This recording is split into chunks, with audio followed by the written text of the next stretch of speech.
follow that formula. Right. My name is John Vance, and I'm pitching my short film, The Lonely Man. It is a psychological horror with thriller themes to it. The world is in a desolate state. What seems to be the last human is forced to wander the wasteland. Is he human or something else? I want the film to be about the idea of not understanding what something is and like feeling that level of empathy for something that you don't even know is human, you know, and like relating to a character, even if he is human or not. This is my mood board. Got some pictures of reference here, you know. Got Stalker by Tarkovsky, which I think the imagery is really good in, and I don't think anything's been done like that in a long time. So definitely going to use some of that. I think the Push films are great too for imagery because they just look really cool in my opinion. I also want the character to be faceless and completely voiceless, so that you have to sort of infer if he's human or not, and you have to sort of read the little cues. Yeah. Thank No, you can go. you. My name is John Vance, and I'm presenting The Lonely Man short film, which is a horror, psychological, sort of scary film. Let's get into it. The world is in a desolate state. What seems to be the last human is forced to wander the wasteland. Is he human or something else? I wanted to keep it quite simple, but also leave it quite open to a lot of interesting artistic ideas, like, you know, because the film Mad God, which is inspired by, which I'll talk about in a little, is like a very difficult film to understand, and I kind of wanted to make something a little more accessible to audiences. This is my mood board. It's pretty nice. The main thing that I've got going on this mood board is Stalker by Tarkovsky, because I'm very inspired by a lot of his work. He's very good at making a really nice composition on a shot, you know.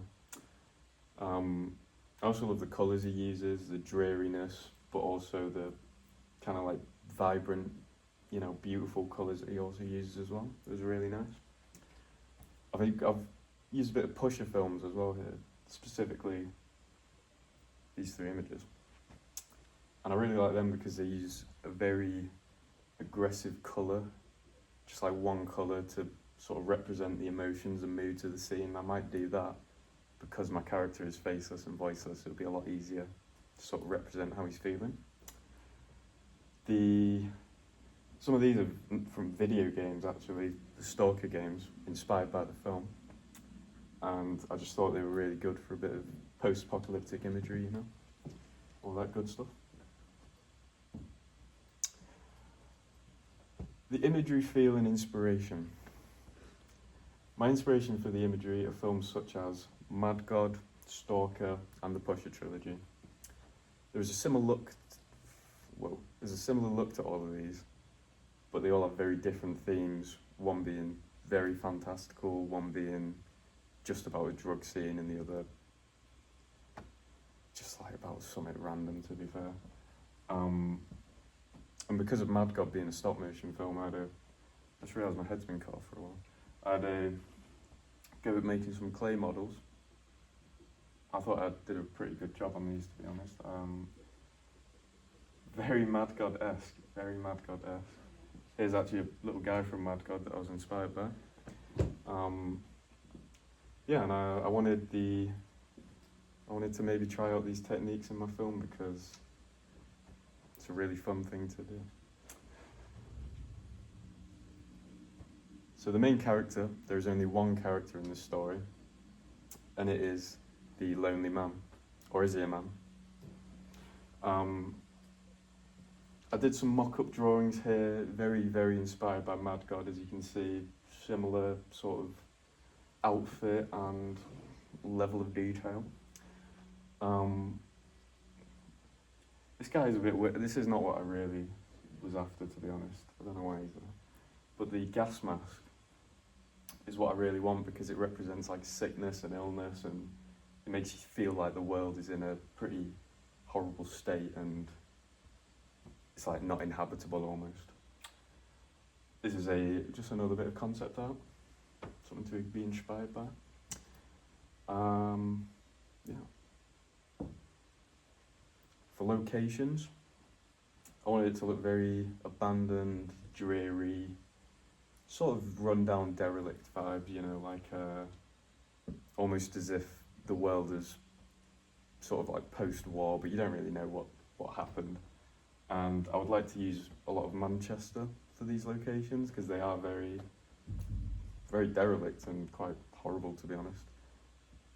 And yeah, I think it represents the stalker Tarkovsky sort of look quite well, and has what I'm after, really. And it shouldn't be too hard to get into these locations, because I'm not planning on going in, I'm just sort of filming outside for the exposition and whatnot. But yeah, the story synopsis. The main character is walking through a forest. He's sort of trudging around in all his gear, and you can, like, you know, hear his little trinkets jingling around and all that.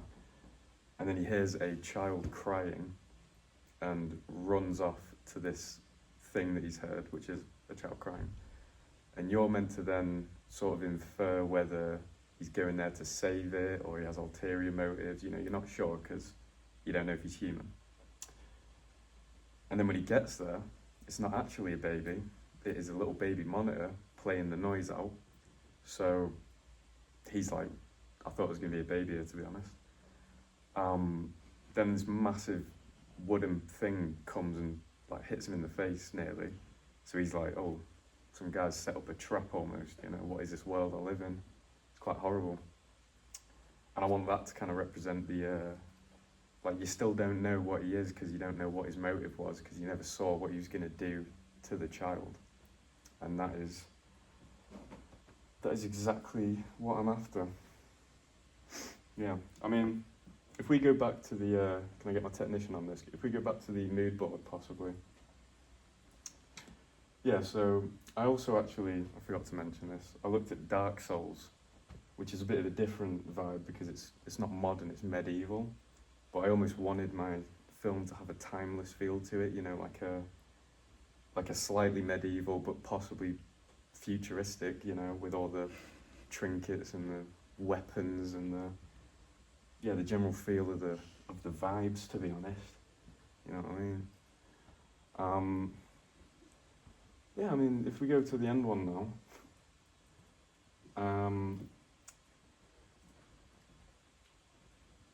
yeah. Oh, no, the other one.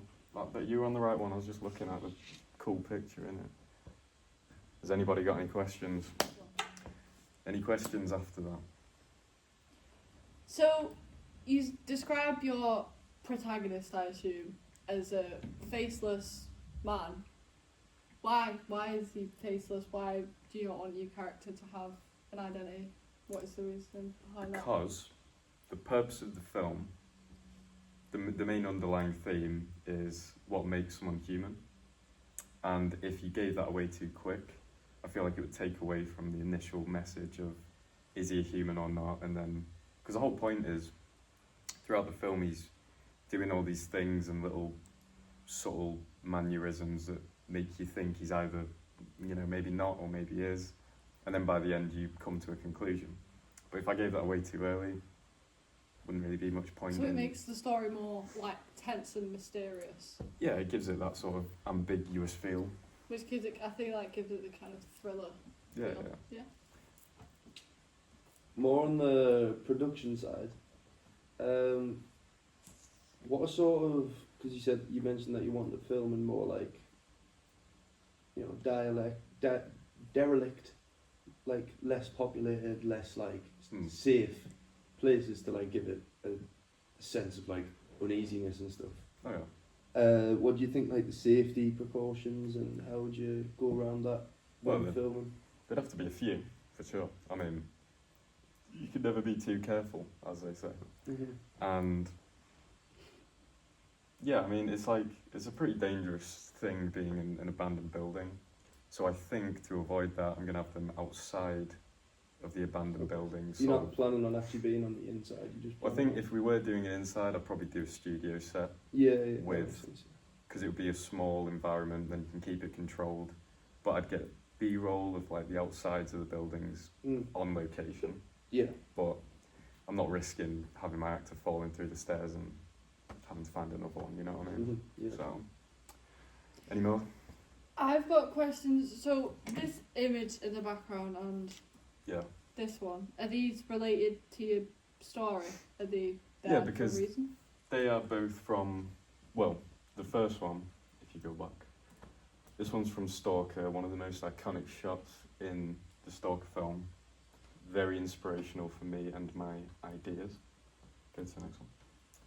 This is also Tarkovsky, but this one's like from a different, kind of more boring film, I think, in my opinion. But I just thought the imagery and the way he films it and the way it like, sort of the lighting and the horribleness, it just really encapsulates what I'm after with my So film. would you kind of be inspired by the kind of shots he takes? Like, do you have an idea of what kind of, like a shot list, for instance, like Oh, what yeah. shots you would use? Yeah, no, it would all- pretty much all be outside and then one scene inside, but the outside shots would be extremely Tarkovsky-esque. Would you think it would suit being like handheld or more like tripod? I'd say Like, a bit of gimbal, both, depending on that. depending on the scene. A bit of both, I think for the intense scenes, maybe a little handheld shakiness. You know what I mean? And would that like translate through the intenseness? Yeah. Any more questions? Please, I think please. to do with like costume. Yeah. You say you're very interested in like gas masks and stuff. What about? I see you've drawn out here. Is that what kind of clothes he'd be wearing? Why would he be wearing something that looks like 'Cause that? I want it to be slightly post-war. Like the idea is it's a bit post-war, and that's why there's the Or like heavy trench coats kind of. yeah, like the kind of bomb vest, the gas mask, the kind of layers and layers of grenades and weapons, and but also make it look old. So it's like maybe the war happened a long time ago, but he just likes collecting that kind of vibe. Do you think it makes him more mysterious than he is with the kind of outfit? Yeah, I mean, as well, it is just Uh-huh. it's just the way I want it to look. I think that's kind of more of a purely artistic thing, but it does have, you know, So underlying messages. art department wise, do you think there'd be a big job on kind of Oh, it would be very. dressing the set? Do you think It's when an you important mentioned aspect. Yeah. using a studio, you think that would be one of the bigger aspects with actually making it look like? What exactly would you want the studio set to look like? Like a abandoned building. I just want it to look as derelict and unlived in as possible, personally. I just want no houses lived in. Great. Thank you, everyone. Please, no more questions. I can absolutely yap